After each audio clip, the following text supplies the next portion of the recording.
In 2019, the New York Times did something quite remarkable and unexpected. It ran a series of stories about people joining the Catholic Church that Easter. And one of them was a woman named Joanna Huang. The story said that many people who saw her at Mass on Sunday at her parish in New Jersey assumed that she was already a Catholic, but she wasn't.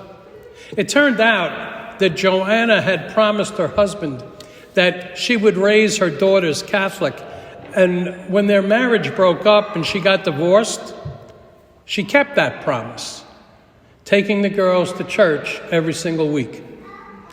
And after years of her daughters telling her that she should get baptized, she finally agreed. And when she joined the church in 2019, her teenage daughters served as her sponsors. It was a gradual process, she told the Times. But looking back on it, she was grateful and a little bit amazed. She didn't know why or how this had happened, but the timing seemed just right. She said, "I figured it was all part of God's plan." Every new Christian has a story, a history, a reason for making that journey. I know that's true of our catechumen and candidates, Ethan and Marissa and Maxine. Somehow, God had been at work in their lives. And as a result, nothing will ever be quite the same for them. That's one of the threads that run through these gospel stories that we've been hearing these last 3 Sundays. If you've been at Mass during those weeks, you've heard a different gospel than you usually hear at other Masses. Long, detailed miracle stories from the Gospel of John.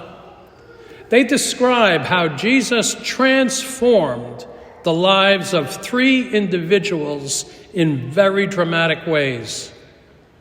First, there was the woman at the well who heard Jesus speak about her life.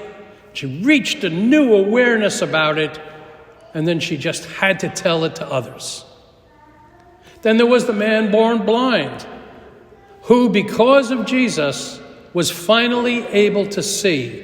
Jesus gave him clarity and vision and light. And today, we have Lazarus, who received from Jesus the incomparable gift of life. On one hand, these remarkable episodes speak beautifully to the experience of those who are going to be joining the church in just 2 weeks. These stories describe how an encounter with Christ changes everything. On the other hand, these stories speak to every single one of us. They remind us that what Jesus gave those 3 people, he gives to all of us: understanding, light, and life. But there is a question that haunts all of us. What comes next? One interesting aspect of these 3 gospel stories is that we never find out. You never learn what happened to those whose lives were touched by Jesus. We never hear the rest of their stories. And there is always more. And just like Joanna Huang showed us, it's all part of God's plan. And so I want to say to all of the catechumen and candidates, and to all of you here this morning, you too are part of God's plan. We all are. These gospel stories that we have heard these 3 weeks remind us of that. We don't know the rest of the story of the woman at the well or the man born blind or of Lazarus, but part of the story truly is in every single one of us. We are all part of that legacy. We are continuing what they began, retelling stories, sharing wonder, and passing on literally all of the good news. We've seen how an encounter with Jesus changed them. And so, has it changed us? What will we give to God in gratitude for what He's given us? What will the rest of our story be?